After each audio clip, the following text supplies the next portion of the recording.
welcome. The point of today's presentation is to give you what you need to know when you're considering to take Prolia for osteoporosis. We're going to talk about when is the right time to use Prolia, the rebound effect, when and how to transition off of Prolia, and we'll also talk about those side effects, right? The adverse events that come along with taking Prolia. Now, I just attended the 2025 World Congress on Osteoporosis. This is the third one that I've attended.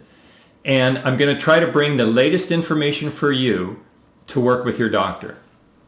My name is Michael Lavico. I'm an engineer, I'm a researcher, and I'm a patient. I have osteoporosis, and I'm on Prolia today.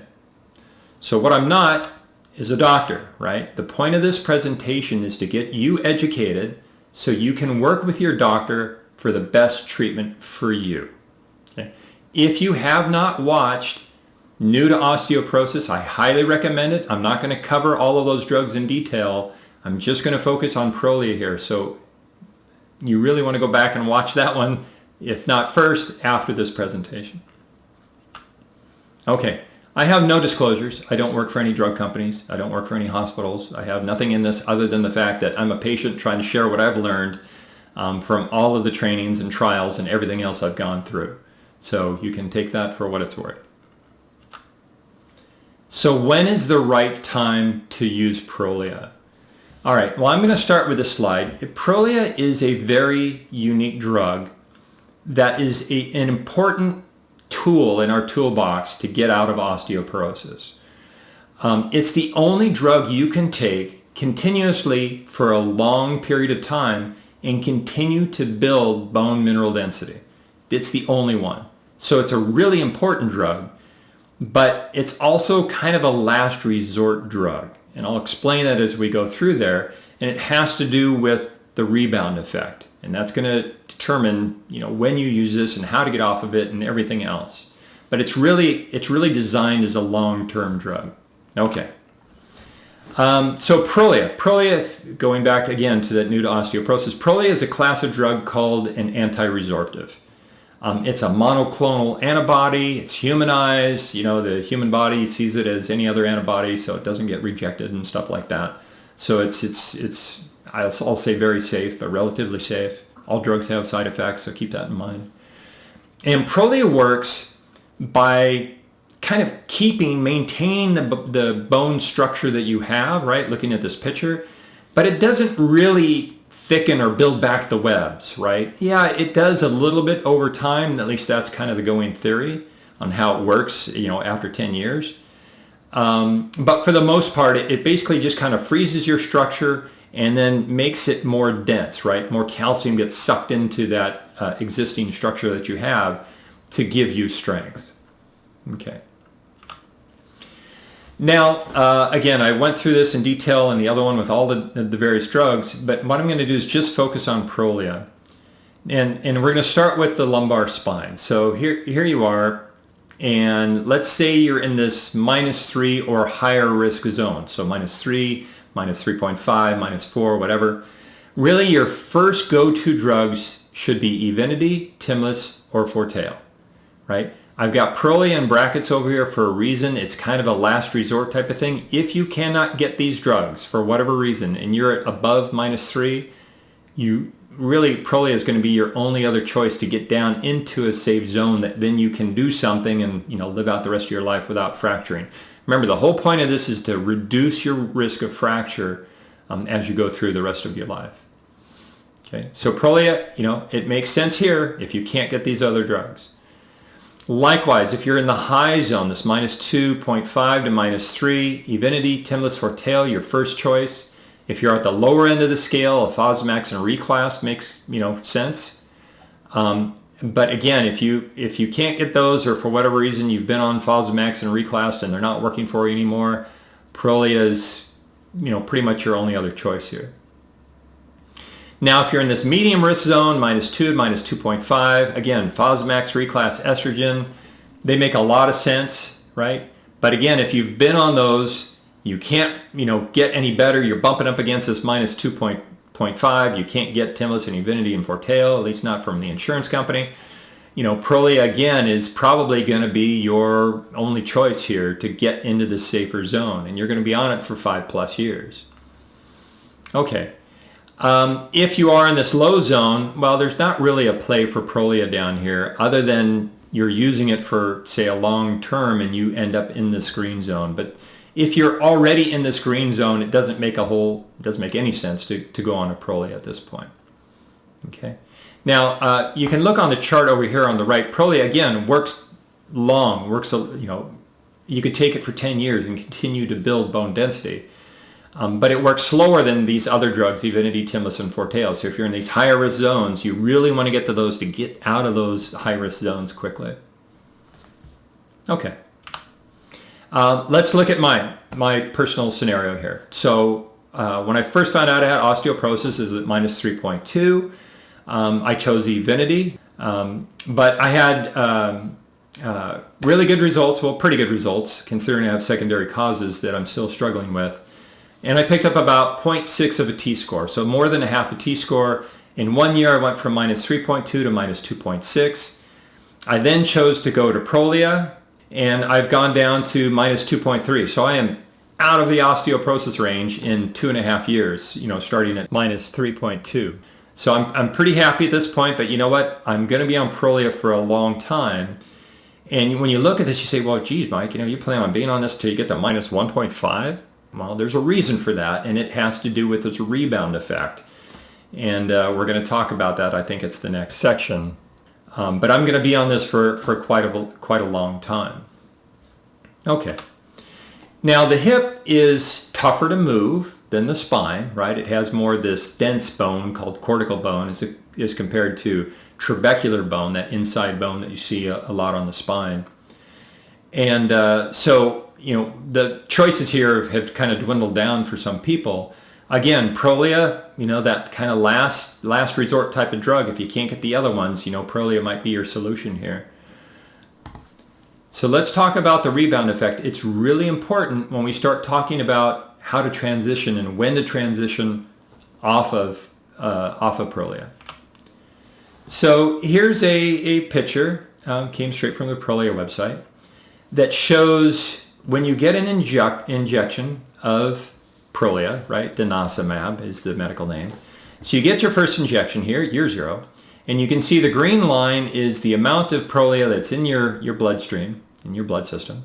And you can see after about 1 month, it peaks, and then it starts to wear off, right? It wears off. By the 6th month, it's almost all gone, right? It still has an effect, but it's almost worn off.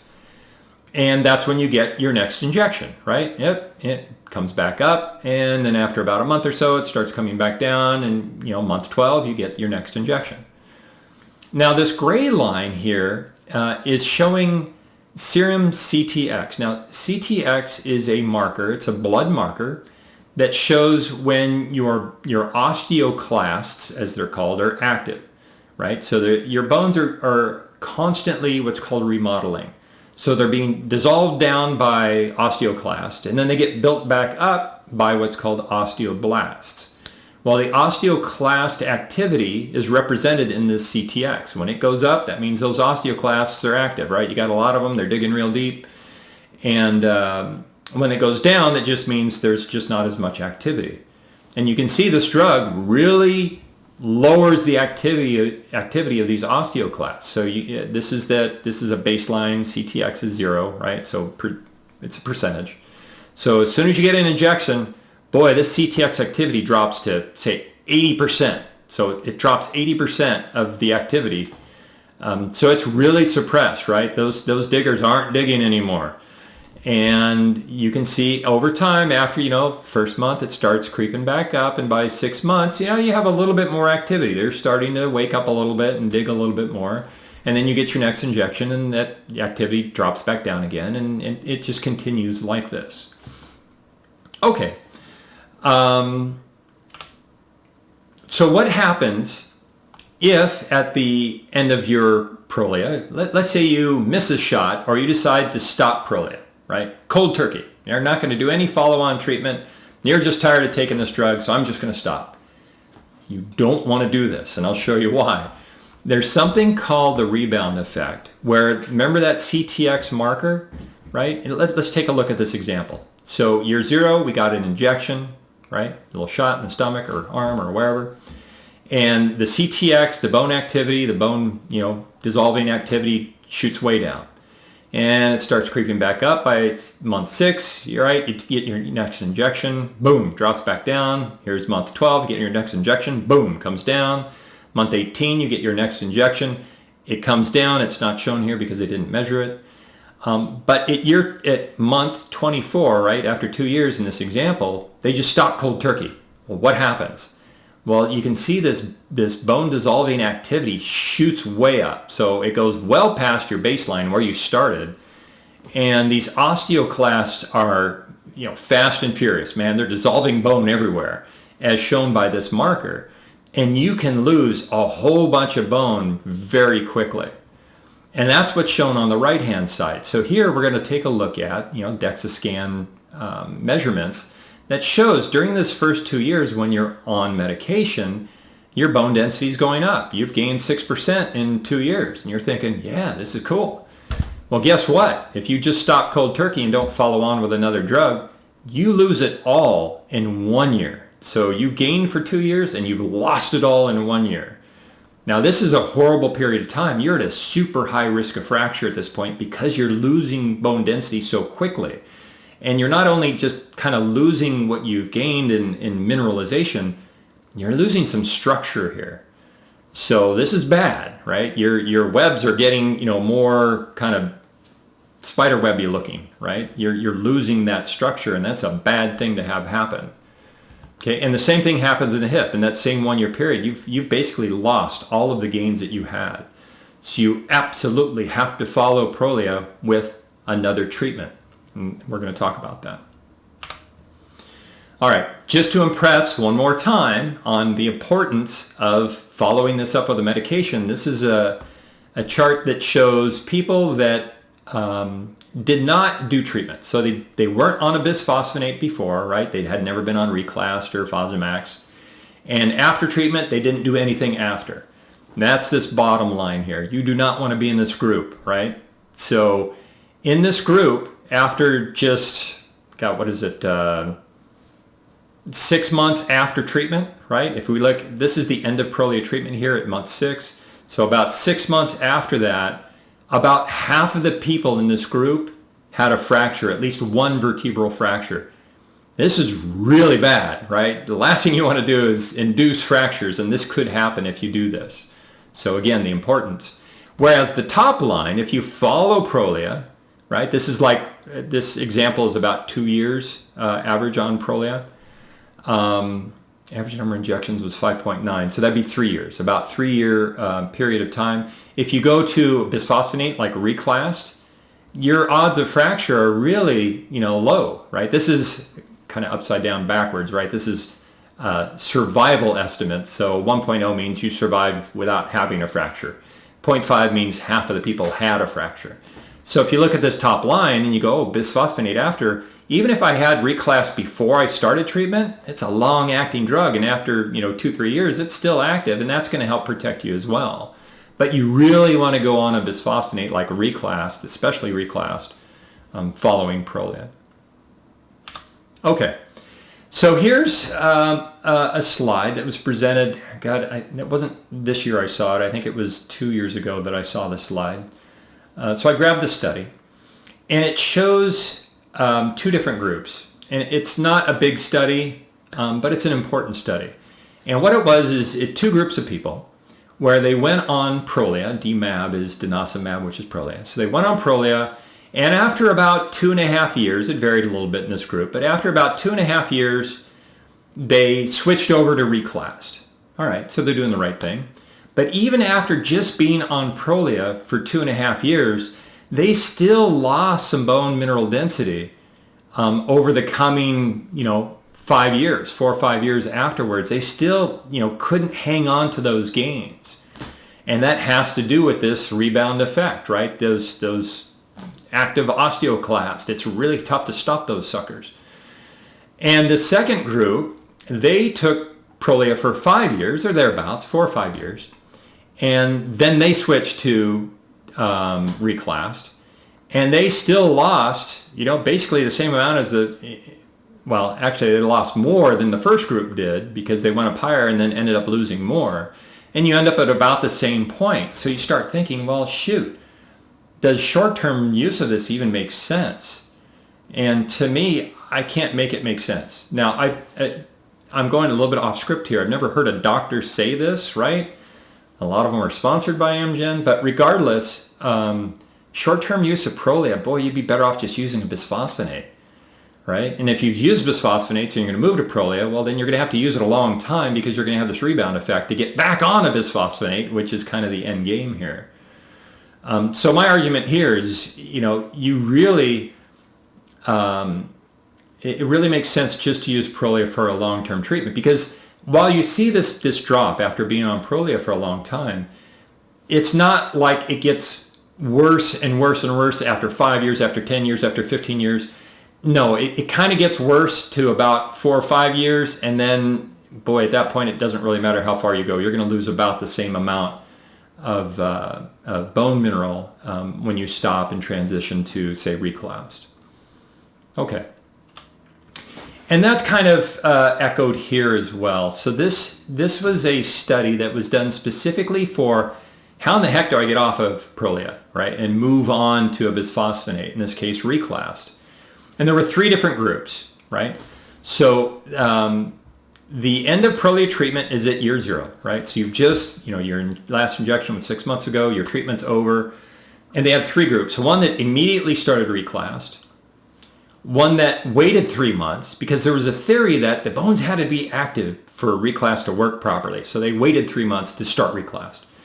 And then the last group was based on this CTX, this bone marker, to say, okay, let's wait until the osteoclasts are really pumping and then give them reclassed.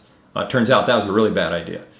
So anyway, when you look at these charts, and we'll look at the lumbar spine first, the hip is similar, right? For the people that took a reclassed infusion right at the beginning, they had a slower drop, right? Yes, they still lost bone mineral density over the next year, right? Next year and a half, but it wasn't as abrupt as the other 2 groups. Even this group that started reclassed right away, a lot of those people had to have a second infusion because they were still monitoring CTX, and if it went high, they'd give you another infusion of reclassed. So again, if you look at all these groups together, they all lost about the same amount of bone mineral density. It's just a matter of how quickly. So again, you're saying to yourself, well, shoot, when I get off of Prolia, especially after long-term use, because short-term use doesn't make a lot of sense, I'm going to lose some bone mineral density. I'm going to lose some structure regardless. But I've got to make sure that I mitigate those losses, because if I don't take anything, I'm going to break something for sure. All right, so that takes us to when and how to transition off of Prolia. All right, so we know about the rebound effect. We know it's very important. You've got to get on this and make sure you don't lose bone mineral density if you don't have to. And kind of here's the answer. So when to transition off of Prolia, based on the minus 2.0 green zone that I showed you, right? If you're using Prolia and you want to ultimately stay in that green zone, you want to transition off of Prolia once your spine reaches a T-score of minus 1.5. Right? We have to account for that rebound period, and I'll show you that on the next slide. And in your hip, you want to transition at about minus 1.7. So not quite as in that safe zone. You have a little bit of a reprieve here because the hip moves slowly. And don't forget, if you've had a prior fracture, you probably want to take this further to maintain that lower risk of fracture. Now, of course, that zone, is debatable. So, kind of pick your target. But you have to stay on Prolia longer to get longer into that green zone. All right, so let's look at the spine. So here we've been on Prolia for many years, 5+ years, and it came down, down, down. When you hit about minus 1.5, this is when you want to transition to reclassed. Now, I've shown here this X2, X3. It might take multiple infusions, and I'll explain that in 2 slides on why you need to do that. But the idea is you transition to reclass. Yes, you're going to lose some bone mineral density, But then after a period when, the Prolia rebound effect only lasts about 12 to maybe 18 months.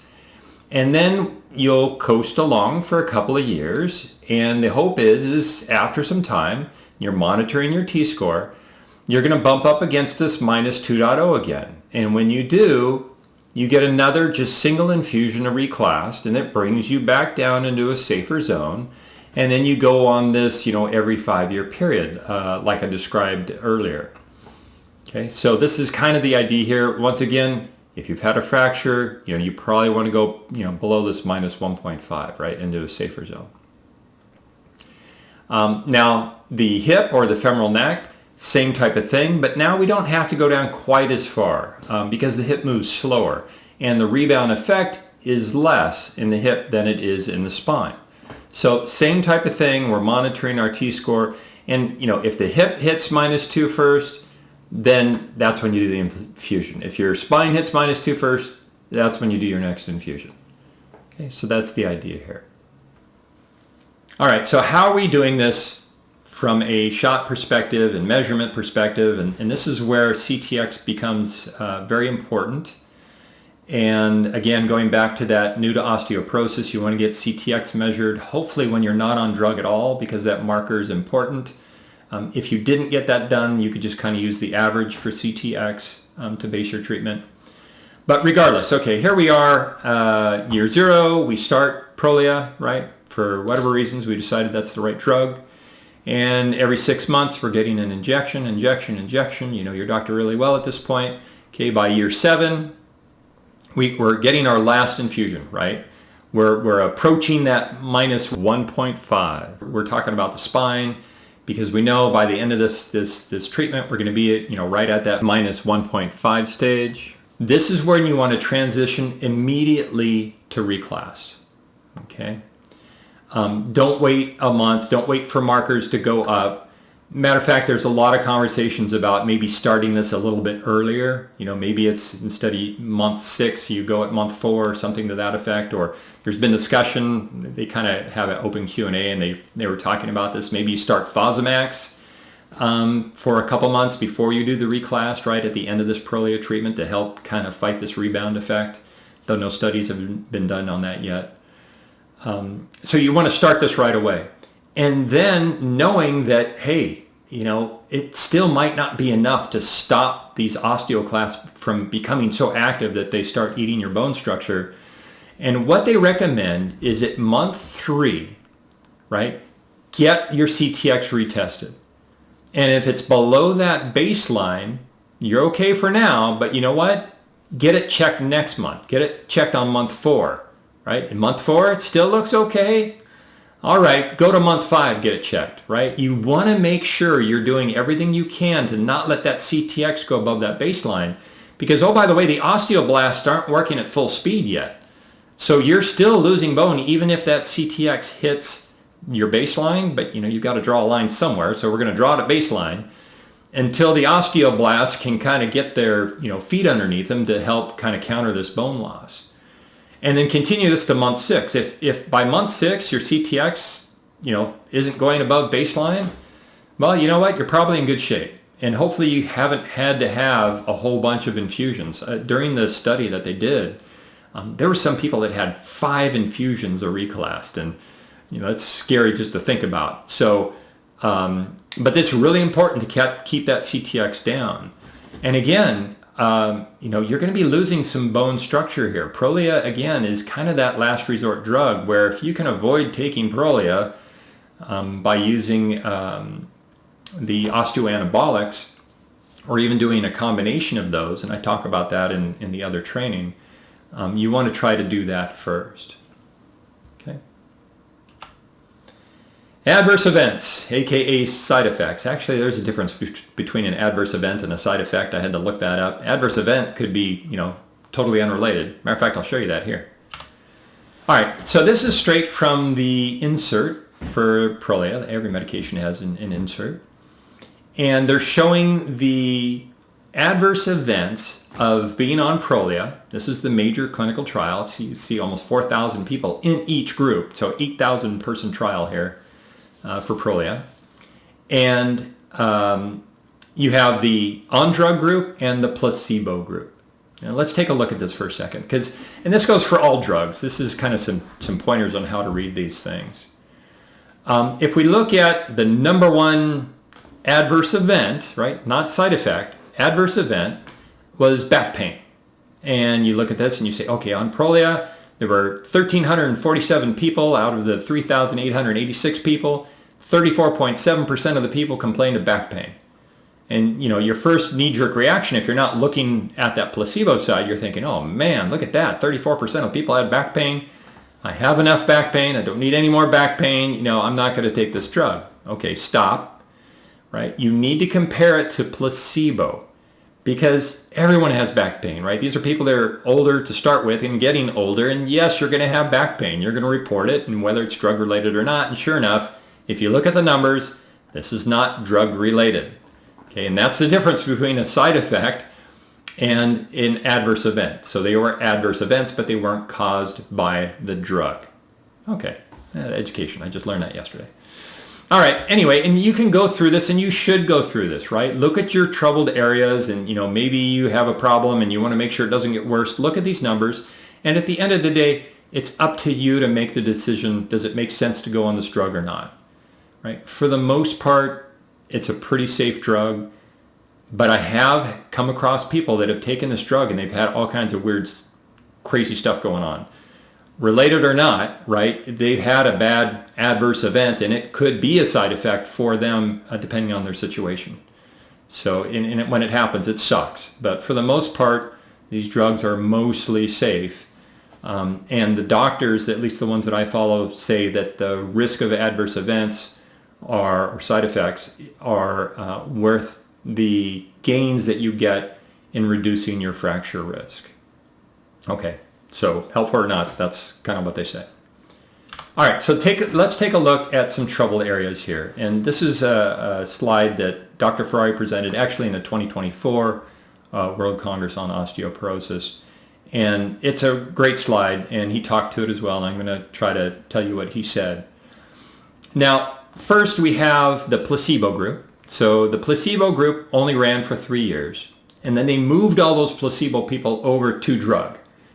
And what they've done on this chart is for years 1 through 7, they show the combination of those two, right? So you have the original group that went on Prolia right away, combined with a staggered 3-year later placebo group. They jumped on drug. Okay, and that's why year 7 or year 8 and 9 and 10, dropped off from the first 7 years. So just technically here. Also, they put the numbers here in rates per 100 subject years. And what that means is it can mean it's a way to equalize the numbers to the risk. And there's different ways you can look at it, but the way I'm going to look at it here is for 100 people, how many people had an adverse event? Okay, for each year. That's the way we're going to read this column using this number. So as an example, fatal adverse events. Boy, that's a tough adverse event, right? Not necessarily a side effect, adverse event. In the placebo group, year 1, 0.8 people out of 100 died. Okay, had some sort of fatal event. Now, okay, 0.8. If you have problems with that, 0.8 of a person, let's move it up to 1,000 people. Okay, 8 out of 1,000 people, died in this trial. Okay, so let's get back. Year 2, the same. 0.8 of a person, 1 person out of 100 died in year 3. This is an older population, and people are going to pass away. Let's take a look at the combined combined groups. So larger pool, but again, this is put in. It gets kind of technical. What are your odds if you had 100 people in 1 year of having this event? And it was 0.7, 0.6, and 0.7. So it's actually lower than the people that were on placebo. Well, maybe it's because they broke a bone and they died before these other people did. But regardless, there's not a signal here that says it's a side effect and you're going to die if you take Prolia. Okay. Now I'm going to hit on the two biggies that you hear about a lot. And one is osteonecrosis of the jaw. So osteonecrosis of the jaw is listed here. Placebo group for the first 3 years, they didn't have any cases. And then for the next, 7 to 10 years, depending on which group you're on, the on-drug group for the next 10 years, you can see that there were some cases of osteonecrosis of the jaw. Matter of fact, there was a total of 13 cases out of the, it's starting with 7,000 people. There were 13 cases that, oh, by the way, all 13 of those were healed. So they healed over time. It's not like they had problems and it couldn't heal. And most of them stayed on drug while they were getting the treatment done for this. So it gives you kind of a scale of the effects of this. And yes, is there an indication? Well, sure, you're slowing down the bone healing process. Could that make this worse? Sure, it could. During this training, by the way, this World Congress on Osteoporosis training was 3 days. They had parallel tracks. They were all-day events. Just hundreds of hours of training. And there was one specifically of an oral surgeon talking about osteonecrosis of the jaw and how he approaches it and all the goodness that comes with that. And he has very, very good success rate, making sure to use certain appliances and antibiotics and such like that. So he had a very good success rate on healing days. And the second part is this atypical femoral fracture, or AFF. And I've heard this argument about Prolia as well as the bisphosphonates, and they say, you know what, Prolia is horrible. It just makes your bones brittle and it weakens your bones, and you don't want to do that. Well, no, you definitely get a reduction in fractures. I think I show that on the next slide. Over time on Prolia, so that's not the case. And yes, the bones are getting harder, which by definition means they're more brittle. However, they're stronger than not doing anything. So you absolutely get a benefit from this. And the total number of these atypical femur fractures that kind of look like a broken ice chunk or something, they had 3 cases during this whole period. So just to put it in perspective, this is not some sort of calamic type of known result from being on Prolia and you're going to break a bone. Now, just to pick up on this idea of ONJ, or if you need to get dental work done, I've heard this multiple times now from different doctors, where basically what they recommend is first off, don't stop Prolia. Okay, what you want to do is wait until about month 4 or month 5 after your last injection, before you get your dental work done, because things are starting to come back to life, right? Your CTX is coming up, the bones are a little bit more active, and that should help the healing process, if nothing else, at least a little bit.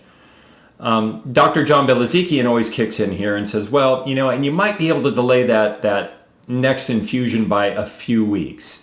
Now, this is kind of dangerous because fractures can start happening in that time period. So you don't want to go too much further there. But all the doctors say, don't stop. Just don't stop cold turkey, because more than likely you're going to have a fracture in the next coming months. So this is kind of how they say work around this. And try to get your dentist to get things done quickly, or oral surgeon, get things done quickly, right? Don't leave it open and come back in a month to get an implant put in. Try to get everything done at once, and make sure you take antibiotics, because infection is where you start running into problems. All right, so let's take a look. At the end of the day, why are we taking this drug? It's to reduce fracture risk, right? Last thing we want to do is break a hip. When you're older and you break a hip, you're not looking at pretty good odds at surviving that more than a year or two. So let's try to prevent that fracture in the first place. And this was, again, from that same trial, the Long Freedom trial and the extension trial that followed, this same trial that I just showed you.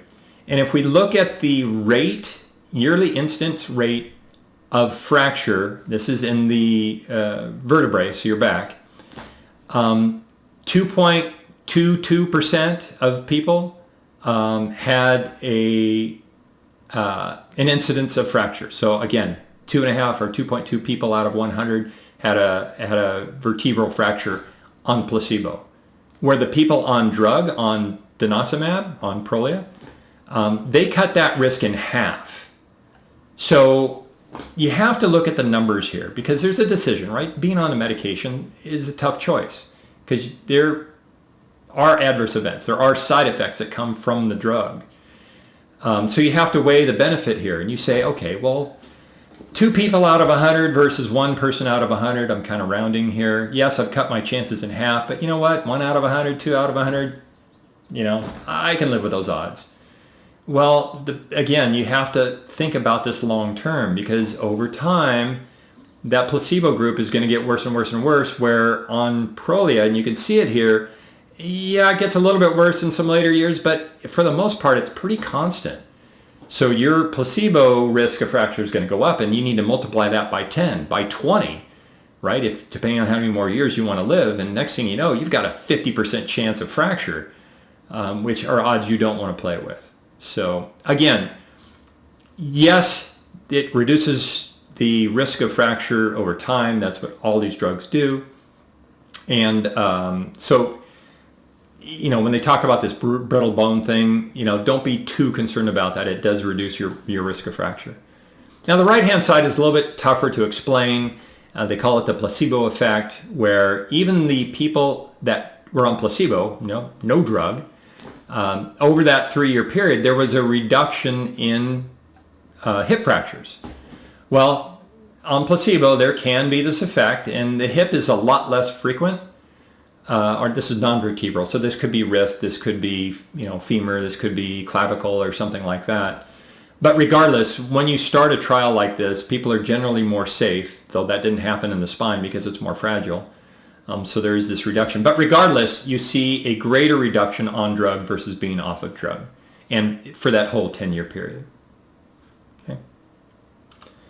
All right, so we got through the main presentation. This is where I'm going to basically stop for a second. I have some backup material if you want to stick around. Feel free to post questions. I try to answer every question that's up there, I have to my knowledge so far, and I'll continue to do that. And I wanted to give a shout out to Elaine Henderson's Bone Buddy support group. This is the group that I joined when I first found out I had osteoporosis. You can find the details on the Bone Health and Osteoporosis Foundation website, or you can just email Elaine directly. She has meetings throughout the month, every month. And on the 4th Saturday of every month, we do kind of an open forum type of time frame. Usually it lasts three hours sometimes. And it's just people sharing and asking questions, and I try to attend all of those and answer all the questions I can. So if you want to talk about this live, we can do that as well. It's over Zoom.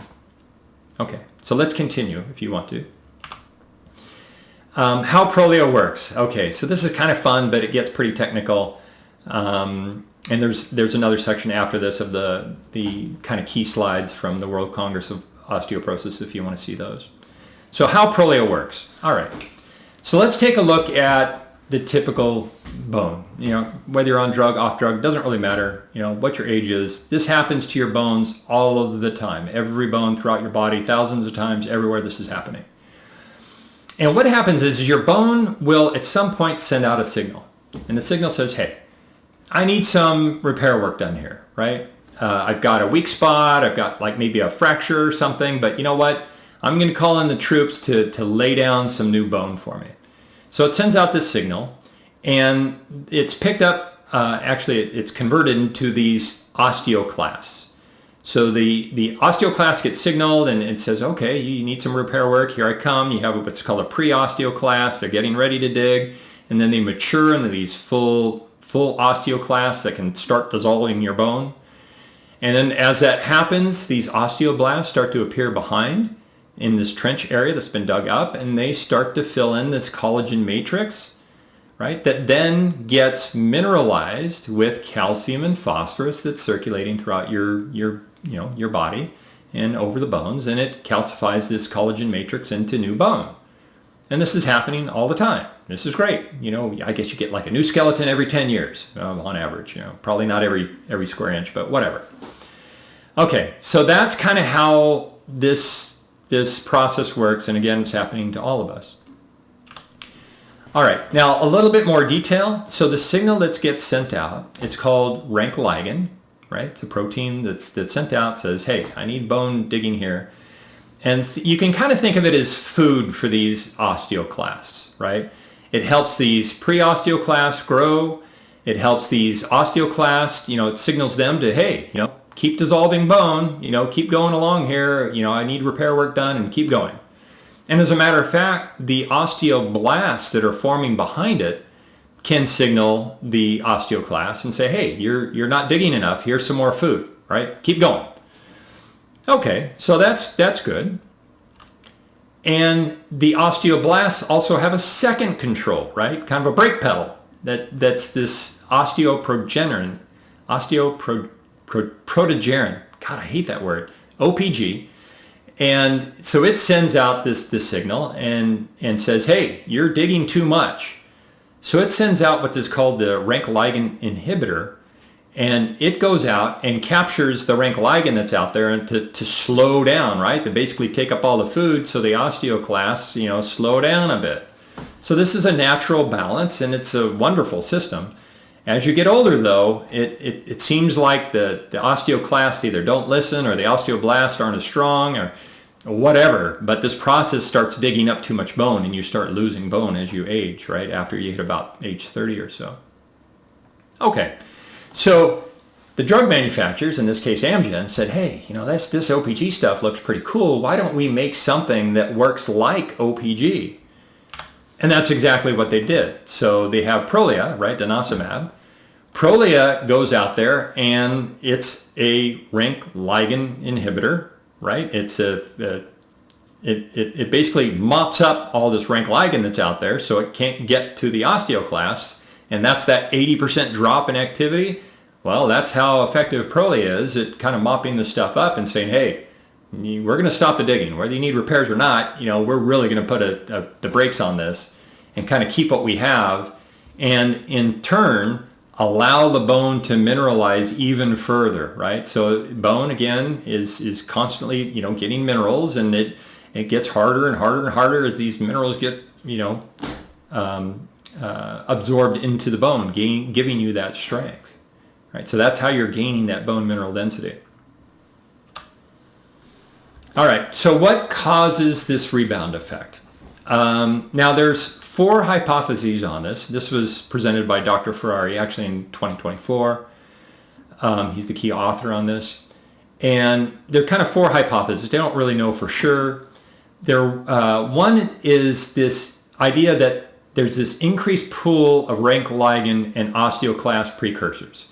So the rank ligand's been sent out there and it's being mopped up by the Prolia, but once the Prolia dissipates, you're going to have a whole bunch of this rank ligand, flying around here. And the idea is, hey, this is food. This is really going to supercharge these things.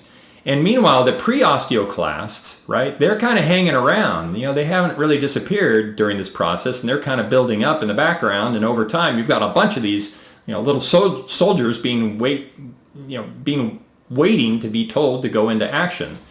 And that's when you have this kind of feeding frenzy where they're dissolving a whole bunch of bone when you come off of Prolia. Another kind of hypothesis is OPG production by the osteoblasts, right?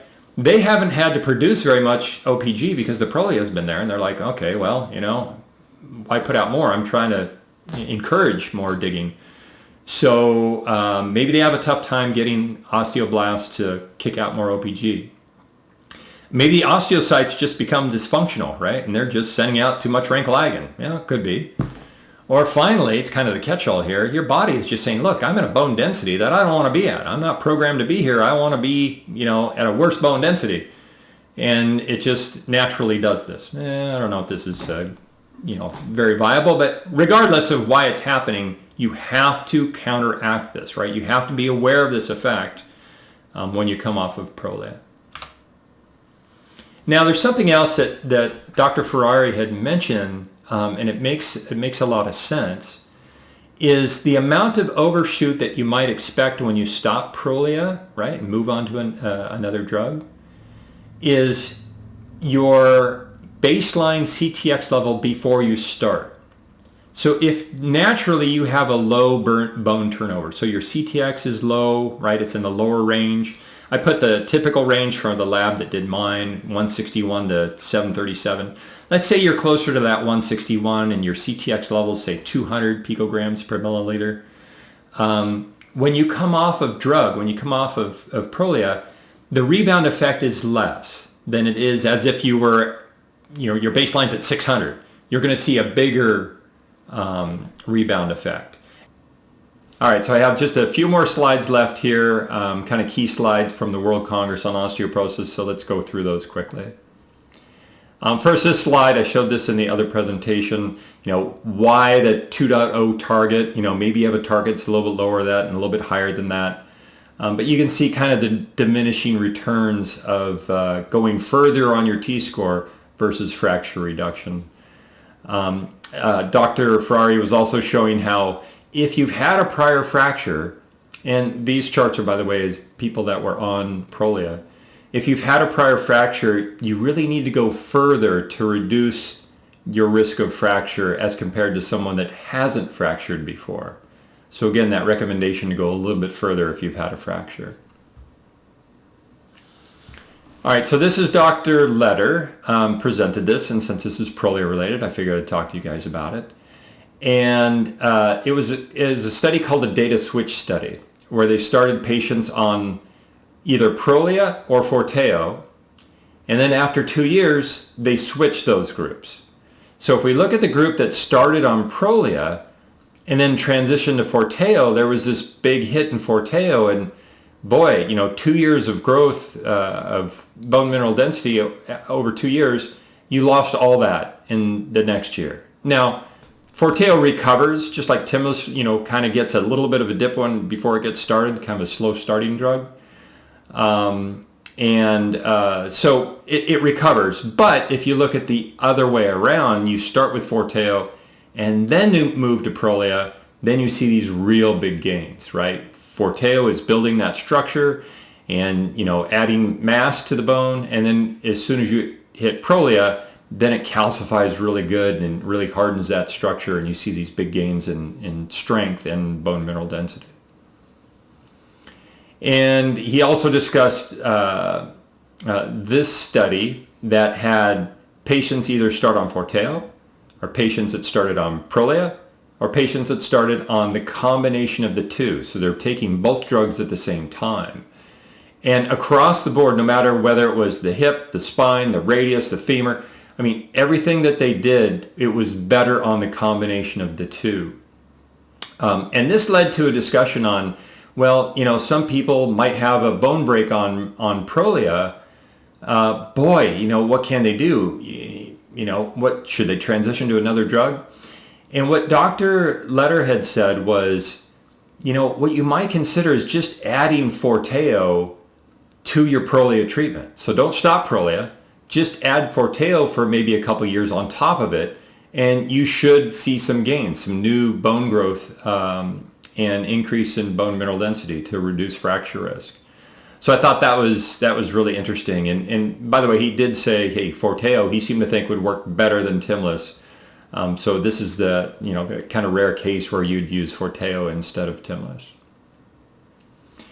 This was the study that showed the same type of thing, where if you're on Prolia, right? It's DMAB here, denosumab, Prolia.